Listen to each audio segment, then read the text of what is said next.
Most common cancer இன் விமென்னு பார்க்கும்போது breast cancer தான் முதலிடத்துல இருக்கு. பிரெஸ்ட் கேன்சர் பத்தின ஒரு அவேர்னஸ் வீடியோ தான் இது.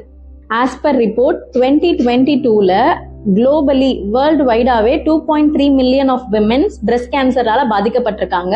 அண்ட் அதில் 6,70,000 பேர் இதனால இறந்தும் போயிருக்காங்க. இது எதனால வருதுன்னு பார்க்கும்போது முதல் விஷயம் ஃபேமிலி ஹிஸ்ட்ரி, அண்ட் அடுத்தது ஹார்மோனல் இஷ்யூஸ் ஏதாவது இருக்கும் பட்சத்தில் இது வரத்துக்கு வாய்ப்பு இருக்கு. அண்ட் அடுத்து poor life style habits and unhealthy ஃபுட்ஸ்லாம் அதிகமாக எடுக்கிறதுனாலையும், ஸ்லீப் இல்லாமல் ரொம்ப ஸ்ட்ரெஸ்ல இருக்கிறவங்க, ஆல்கஹால் கன்சம்ஷன் அதிகமாக இருக்கிறவங்க அண்ட் ஒபிசிட்டியாக இருக்கிறவங்களுக்கும் இது வரத்துக்கு வாய்ப்பு இருக்கு. இதோட சிம்டம்ஸ்ன்னு பார்க்கும்போது first size and shape of breast வந்து சேஞ்ச் ஆகும். எந்த பிரெஸ்ட்ல பிரச்சனை இருக்கோ அந்த பிரெஸ்டோட வெயிட் வந்து அதிகமாகும். அண்ட் லம்ஸ் ஏதாவது கட்டிகள் ஏதாவது காணப்படலாம். அண்ட் நிப்பிள் ரிட்ராக்ஷன் இருக்கும். நிப்பிள் வந்து வெளியே இல்லாமல் உள்நோக்கி தள்ளப்பட்டிருக்கும். அண்ட் ஸ்கின் ஏதாவது ஒரு பார்ட்ல ஸ்கின் வந்து நல்லா திக்கண்டா இருக்கும். ஒரு சில பேருக்கு நல்லா குத்தல் வலியெல்லாம் அதிகமாக இருக்கும். அண்ட் ஒரு சில பேருக்கு நிப்பிள்ல இருந்து ஏதாவது அப்நார்மல் ஃப்ளூயிட் செக்ரீஷன் இருக்கும். அண்ட் பிரெஸ்டோட ஸ்கின் பார்க்கும்போது ஆரஞ்சோட மேல் தோல் மாதிரி பிரெஸ்டோட ஸ்கின் காணப்படும். ஸோ பெண்கள் self breast examination monthly once பண்ணிக்கிறது ரொம்ப நல்லது.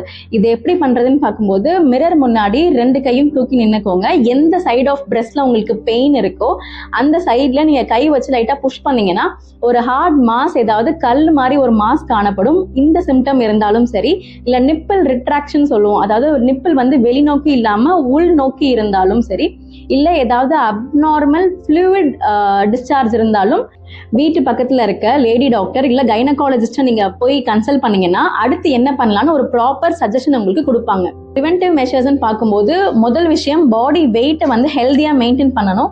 அடுத்து ஃபேமிலி ஹிஸ்ட்ரி ஏதாவது இருந்துச்சு அப்படின்னா ஒரு 6 months ஒன்ஸோ இல்ல 1 year ஒன்ஸோ ஒரு ஃபுல் பாடி செக்அப் எடுத்துக்கிறது ரொம்ப நல்லது.